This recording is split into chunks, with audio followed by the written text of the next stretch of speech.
Palak Rp100.000 buat sarapan, Aibtu Rudi dihukum guling-guling di aspal.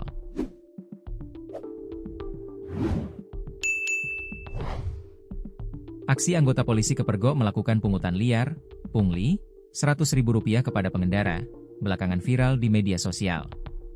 Polisi yang merupakan anggota Polantas tersebut langsung mendapat tindakan dari Propam.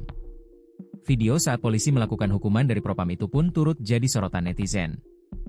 Bagaimana tidak, polisi yang diduga Kepergok melakukan pungli tersebut dihukum berguling-guling di aspal di siang bolong. Dalam video viral yang beredar, terlihat anggota Propam mengawasi Polantas yang sedang berguling-guling tersebut. Setelah itu, anggota Polantas tersebut langsung dijebloskan ke tahanan khusus polisi atau penempatan khusus, Patsus. Ternyata, anggota Polantas tersebut sedang menjalani hukuman terkait pungli Rp100.000 kepada pengendara yang videonya sempat viral. Diketahui, oknum Polantas tersebut merupakan anggota personel Satlantas Polrestabes Medan, Aibtu RH.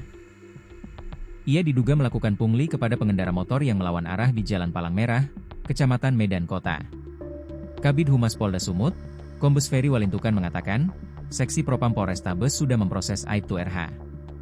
Sudah dilakukan penindakan dengan memproses sesuai ketentuan yang berlaku, kata Kombes Ferry Walintukan, Kamis, 26 Juni 2025. Dan saat ini yang bersangkutan sudah ditangani oleh Propam Polrestabes Medan, serta sudah dipatsus, imbuhnya.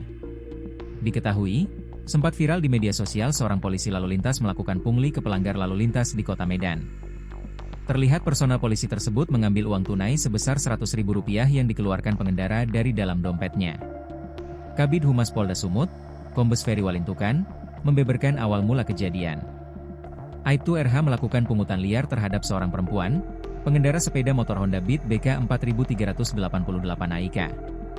Awalnya, Rabu, 25 Juni 2025, sekitar pukul 09.30 WIB, tepatnya di Jalan Palang Merah, Kecamatan Medan Kota, Kota Medan, Aibtu RH memberhentikan pengendara sepeda motor yang melawan arah. Ketika diberhentikan, pengendara mengaku sedang terburu-buru mau ke pajak ikan, pasar, tak jauh dari lokasi. Karena akan ditilang, perempuan menelepon seseorang supaya tidak jadi ditilang. Selanjutnya, Aibtu RH meminta uang sebesar Rp100.000 ke pemotor sebagai pengganti tilang. Kombes Ferry menyatakan, apa yang dilakukan Aibtu RH merupakan penyalahgunaan wewenang sebagai penegak hukum. Berdasarkan pengakuan Polantas tersebut, uang sebesar Rp100.000 dipakai untuk membeli sarapan.